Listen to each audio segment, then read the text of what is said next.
Muy buenas tardes. Soy el maestro Joseph Espejo López. El día de hoy vamos a iniciar con la cápsula número 4 de la materia Derecho Civil 1 de la unidad número 2, conocida como Otras concepciones históricas del derecho civil. Ahora bien, ¿qué vamos a ver en esta cápsula y cuál va a ser su objetivo principal? El objetivo principal de esta cápsula va a ser que el mismo estudiante pueda analizar cuál fue la evolución histórica del derecho civil. Es decir, a través de sus principales etapas, como por ejemplo el derecho romano, el derecho francés y el derecho, en este caso, el famoso Civil Law romano germánico, con el objetivo de poder comprender cómo estas tradiciones jurídicas influyeron directamente en la estructura, así como en los principios e instituciones del derecho civil vigente en nuestro país. De esta forma, a lo largo de esta cápsula, iremos estudiando la relación entre estos diferentes tipos de etapas históricas jurídicas, es decir, entre el derecho civil romano, entre el derecho civil francés y así sucesivamente hasta llegar al derecho civil lao y ver sus relaciones con el derecho civil actual vigente en nuestro país. Ahora bien, explicando esto, vamos a empezar a analizar algunas etapas históricas del derecho civil. Es decir, cuando nosotros hablamos sobre estas etapas, principalmente vamos a encontrar cuatro grandes etapas que conformaron de forma histórica al derecho civil y fueron evolucionando poco a poco. Vamos a empezar analizando la primera etapa, la más famosa de todas, en la cual justamente se originó nuestro derecho civil vigente actual. ¿Por qué? Porque fue muy influenciado de esta etapa, es decir, nos referimos al derecho romano. El derecho romano básicamente fue la base jurídica de todas las instituciones civiles actuales de Occidente. ¿Por qué? Porque recordemos que dentro del derecho romano se empezaban a manejar y crear diferentes figuras jurídicas, así como procedimientos, así como diferentes tipos de instituciones que a pesar del tiempo aún siguen vigentes en nuestro país. De igual forma también, así como en México tenemos una gran influencia del derecho romano, también tenemos una gran influencia del derecho francés, pero eso lo vamos a ver más adelante. Ahora bien, esto es conforme a la primera etapa de la gran evolución del derecho civil como lo conocemos actualmente. La segunda etapa, es decir, el derecho francés, que también justamente tiene una gran influencia actualmente en nuestro sistema jurídico contemporáneo en materia civil.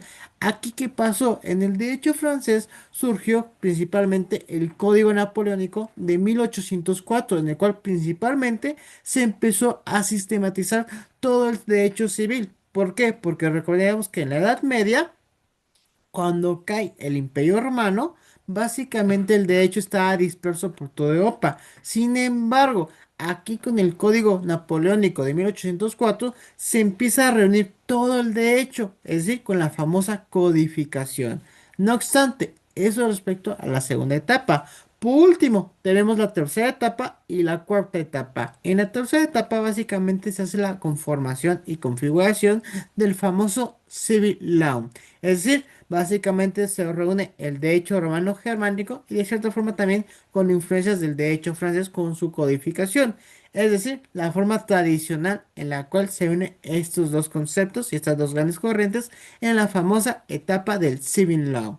Y de igual forma también tenemos la cuarta etapa. Aquí la cuarta etapa básicamente es la forma en la cual se empieza a implementar esta rama, esta corriente del Civil Law directamente en nuestro país por medio del siglo XIX y el siglo XX. Ahora bien, esto lo vamos a analizar más a detalle, pero a grandes rasgos, estas fueron las principales cuatro etapas que conformaron a la evolución del derecho civil tal cual lo contemplamos actualmente en nuestros códigos civiles, tanto locales como federales en nuestro país. Ahora bien, vamos a empezar a retomar lo que es el derecho romano, analizando cada una de sus etapas, es decir, la monarquía romana, república romana, así como su imperio romana, y ver y analizar cuál fue esa influencia o cuáles fueron esas figuras jurídicas que aún, a pesar del tiempo, aún están latentes justamente en los códigos civiles, en el derecho civil contemporáneo de nuestro país, iniciando con la monarquía romana. Aquí en la monarquía romana, básicamente el derecho era muy arcaico, es decir, Si recordarán, anteriormente nosotros en otras cápsulas habíamos mencionado sobre el derecho consuetudinario, el cual básicamente es transmitido de forma oral a la siguiente generación. Algo parecido se vivía en la monarquía romana, es decir, el derecho era totalmente oral. Y de igual forma también se basaba en los rituales y solo era aplicable directamente a los ciudadanos romanos. Sin embargo, recordemos que en la monarquía, lamentablemente por las diversas violaciones que se vivían directamente a la clase prole, es decir, a las clases bajas, cae la monarquía. Y en ese momento la sociedad romana decide, ¿sabes qué? El modelo de la monarquía no nos sirvió, simplemente nos reprimían. ¿Qué hay que hacer? Vamos a implementar un nuevo modelo conocido como la famosa República Romana. Aquí es donde empieza a surgir el derecho clásico, la famosa época de oro de la ciencia jurídica.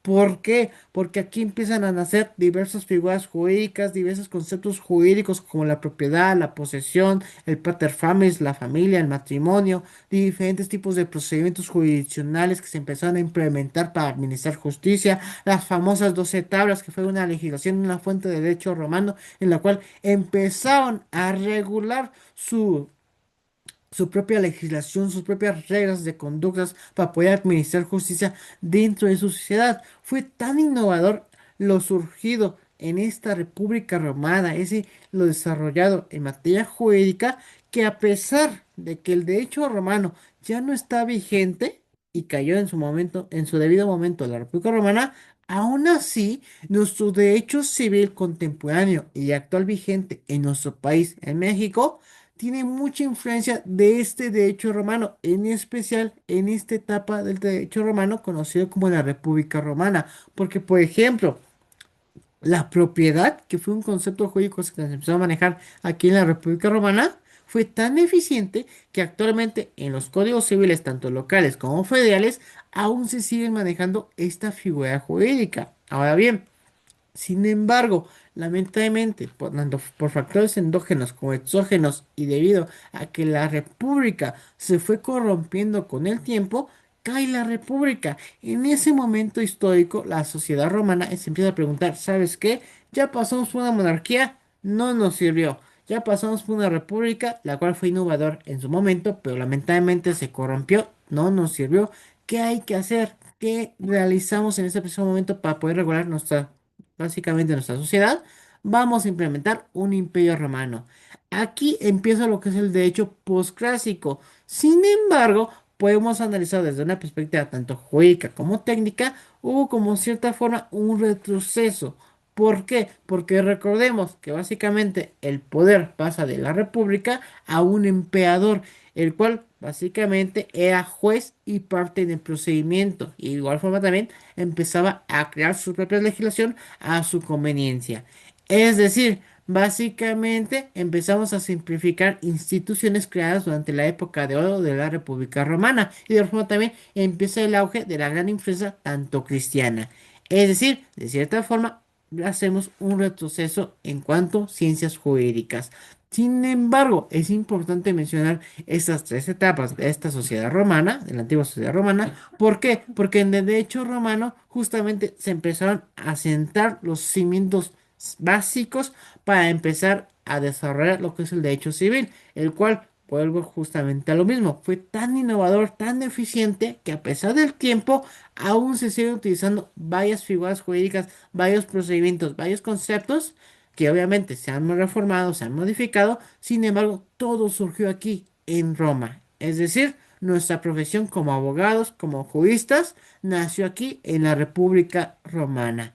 Ahora bien, esto respecto al derecho romano. Sin embargo, posteriormente de que cae justamente el Imperio Romano, también por los abusos que se llevaba a cabo por el emperador, ¿qué es lo que sucede? De cierta forma, lo que es la ciencia jurídica se dispersa. Tanto es así que cada pueblito que se encontraba en toda Europa empieza a generar lo que es el derecho consuetudinario en base a sus propias costumbres, el famoso derecho de la Edad Media. Sin embargo, en ese momento histórico, lo que es el concepto del sistema feudal empieza a ganar gran auge. Y no solamente eso, también el derecho canónico empieza a ganar gran auge y gran poder, el cual básicamente la iglesia es la figura, la institución más fuerte y mejor organizada. Sin embargo, aquí el detalle es que recordemos que cada pueblo tenía sus propias costumbres. Es decir, por ejemplo, una transacción de una compraventa se basaba en las costumbres de ese pueblo. Sin embargo, si se dan cuenta, el de hecho como tal no estaba codificado todavía, estaba disperso. No obstante, gracias a la Revolución Francesa y a la codificación e implementación del Código Civil de 1804 del derecho francés, se empieza a codificar todo este derecho con el famoso Código Napoleónico. Es decir, nace lo que es el derecho francés y de igual forma también empezamos a reunir todas esas costumbres, esas normas que estaban dispersas en un solo código conocido como la Gran Codificación. Y de igual forma también empezamos a respetar, a implementar conceptos jurídicos que ya se venían manejando en la antigua Roma. Es decir, la propiedad privada, la libertad y de cierta forma también, de forma rudimentaria, en Roma se consideraba lo que es la igualdad. Obviamente tenemos que tomar en consideración su propia naturaleza, es decir, por ejemplo, en la antigua Roma estaba permitido la esclavitud. Sin embargo, algo interesante de la antigua Roma es que existía un procedimiento para poder adquirir tu libertad. Obviamente, todo esto fue evolucionando hasta que llegó el Código Civil de 1804. Sin embargo, aquí lo interesante es que vuelve a retomar esas ideas que se estaban manejando en la antigua Roma y las vuelve a reforzar. En este caso, con la simetrización del derecho civil con la codificación del Código Civil de 1804, conocido como el Código Napoleónico. Tanto es así, fue tan eficiente que, por ejemplo, los otros países de Europa lo empezaron a copiar porque empezamos a reunir todas las legislaciones, todas las costumbres, todas las normas que estaban dispersas en un solo código. Empezamos a generar una certeza jurídica y fue tan eficiente que no solamente en Europa lo empezaron a copiar, sino también en países latinoamericanos. ¿Y cuál es la sorpresa? Actualmente nuestro país, México, tiene una gran influencia justamente del derecho romano y aparte del derecho francés con la codificación de este código. Básicamente se empezaron a reunir los beneficios y las partes fuertes, las características esenciales, tanto del derecho francés como del derecho romano que se venían manejando. Tanto es así que siguen de forma vigente en nuestros códigos civiles, tanto locales como federales. Es decir, recordemos que gracias al derecho romano surgieron estas figuras jurídicas que seguimos manejando hoy en día. Sin embargo, fue gracias al derecho francés que en este caso se empezó a organizar al derecho civil. Se empezaron a establecer estructuras sistematizadas, es decir, dividido en, por ejemplo, personas, bienes y modelos de adquirir la propiedad, así como las codificaciones de esos derechos civil, gracias al derecho civil francés. Es decir, de esta forma también se introdujo figuras jurídicas como por ejemplo, y fortaleciendo figuras jurídicas como el matrimonio civil, el registro civil, la protección reforzada a la propiedad privada y de cierta forma también una técnica legislativa lógica, clara y ordenada. Tanto que actualmente lo podemos ver reflejado en nuestros códigos civiles vigentes en nuestro país, en México, tanto locales de cada entidad federativa como federales. Y de esta forma también podemos decir que gracias a estas corrientes, a estos pensamientos jurídicos nacidos tanto en Roma como en Francia,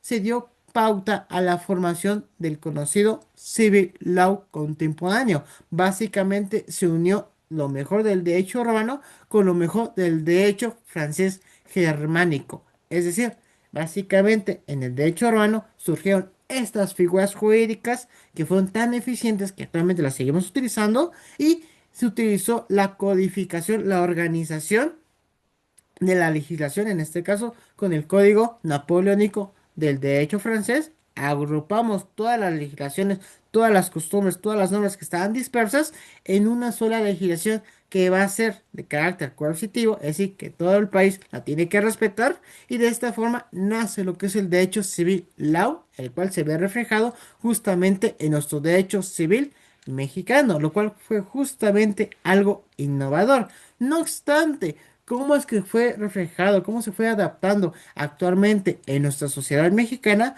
Todo tenemos que empezar a decir que todo fue gracias al Código Civil de 1870. Después, en el Código Civil de 1874, 84, pero, y finalmente con el Código Civil de 1928, el cual poco a poco se fue adaptando justamente esta tradición del derecho civil law, en el cual se va uniendo el derecho francés germánico con el derecho romano, sentando las bases del derecho civil contemporáneo. Es decir, del derecho romano heredamos instituciones, procedimientos jurisdiccionales y figuras jurídicas como por ejemplo la capacidad, los contratos, las obligaciones, la propiedad, y del derecho francés damos la técnica sistemática, es decir, para organizar nuestro derecho civil. Tanto es así que, por ejemplo, si ustedes revisan tanto su Código Civil como el Código Nacional de Procedimientos Civiles y Familiares, van a encontrar que está dividido por títulos, por tomos, por apartados, cada uno de esos procedimientos o figuras jurídicas. Eso lo debemos gracias a este derecho francés que se originó justamente en el Código Civil Napoleónico de Francia. Es decir, combinamos las grandes características y las fortalezas de estas dos corrientes, de estos dos tipos de derechos, tanto romano como francés, para que se pudiera aplicar el derecho civil, ¿no?, en nuestro país, lo cual es justamente algo asombroso y fundamental. De igual forma también dando como resultado de que, por ejemplo, todos estos movimientos históricos, todos esos cambios históricos que se fue adaptando poco a poco el derecho civil, se vio reflejado justamente en nuestros códigos civiles actuales que de cierta forma siguen vigentes en nuestro país. Es decir, básicamente podemos identificar tres grandes momentos de esta corriente del civil law que se vio reflejado y aplicado en nuestro país. Primero tenemos el derecho romano, que básicamente nos dio las bases de los conceptos jurídicos, esencia jurídica que seguimos manejando de cierta forma. Posteriormente tenemos el segundo momento, que es el derecho francés, la cual básicamente nos dio la estructura para poder modernizar nuestros códigos y sentar la sistematización, codificación de dónde tenemos que contemplar nuestra legislación, en este caso en materia civil, la cual es de carácter coercitiva para toda la ciudadanía, para toda la sociedad. Pasamos de algo disperso a algo concreto. Y por último, tenemos el tercer momento en el cual se unifica justamente el derecho romano con el derecho francés germánico y obtenemos el famoso civil law, y posteriormente se va aplicando justamente a nuestro país como sociedad. Ahora bien, hasta aquí sería esta cápsula. Muchas gracias por su atención y nos vemos hasta la siguiente cápsula.